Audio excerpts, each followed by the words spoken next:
Tonight, California's push for clean air just got much harder with new federal standards for a dangerous air pollutant that's long plagued the valley. Thanks for joining us here at 5:30. I'm Hunter Sowards. And I'm Curtis Ming. The changes mean half of all California counties are now out of EPA compliance, including 7 in our region. Your reporter covering San Joaquin County, Esteban Reynoso, is live with what all of this means for you.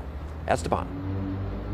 Well, yeah, hey there, guys. Well, the EPA changed their air quality index entirely. Now, they say that this is so that they can hold people to a higher standard throughout the entire nation, but it's also for education so that people who live, like here in Stockton, know that when you step outside, you could be stepping into harmful air. The EPA has changed the air quality index.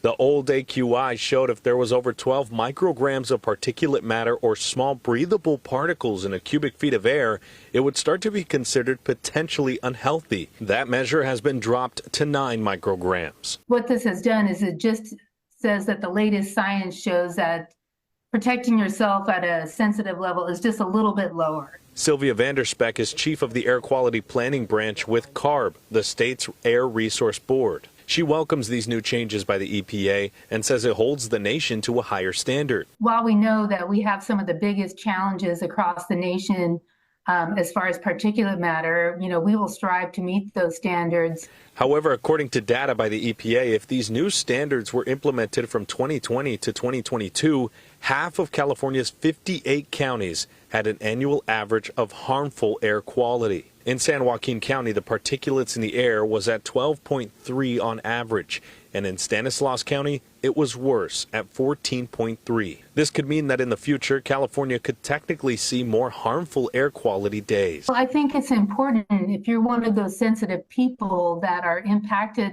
now by that lower level, I think it's important to make some decisions about whether you're going to go outside or not. But Vanderspeck says the data being gathered from 2020 to 2022 isn't fair to the state's actual air quality. A big reason? And those 2 years in California, we had some of the worst wildfires that we've ever had.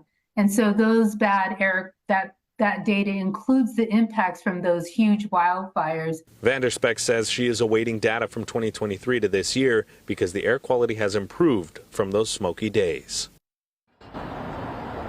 And according to energy.gov, about 40% of all the emissions in Stockton come from vehicles and trucks passing through, and Highway 4 is right over my shoulder here. Now, we tried to reach out to a health expert today, get in touch with them and interview them. Now, they tell us that off camera that the reason for this is that if you breathe in a lot of those tiny particles, it can be really harmful, especially to children that can give them asthma, and as adults can give us heart and lung diseases. Guys.